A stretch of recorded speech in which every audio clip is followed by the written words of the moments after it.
on est dans le pavillon de la lutte. Techniquement, c'est censé représenter à peu près l'arène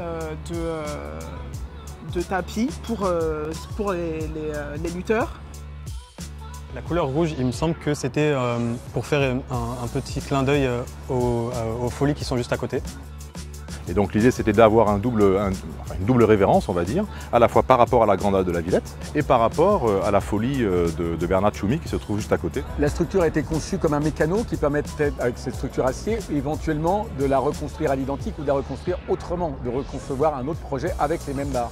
La contrainte sur le site, c'est que les structures ne pouvaient pas avoir de fondation en creusant le sol ou autre. Donc c'était uniquement une structure qui doit être posée sur la pelouse et qui répondent à toutes les contraintes de vent, de charge, etc.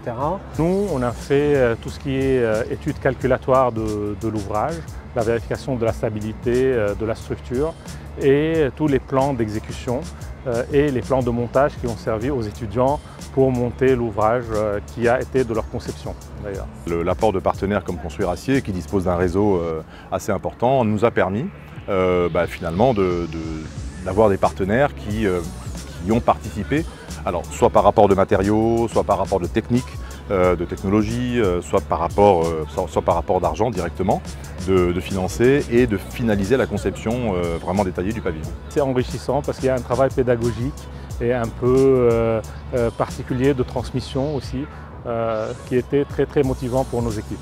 Les étudiants, c'est assez extraordinaire de constater qu'à 37, avec des rotations, donc un vrai planning, enfin, ça leur a montré vraiment comment on pouvait structurer un chantier et puis avec de la force et puis de la volonté, réussir à sortir quelque chose d'assez exceptionnel pour une école d'architecture. Surtout qu'on a dû construire avec les intempéries, la pluie, le trop chaud, donc c'était vraiment un mélange un peu de tout. Et c'était bien parce que c'était un peu une immersion sur le site, quoi, de voir comment ça se passe réellement sur un chantier. Le fait que ça soit notre projet, c'est quelque chose de totalement différent.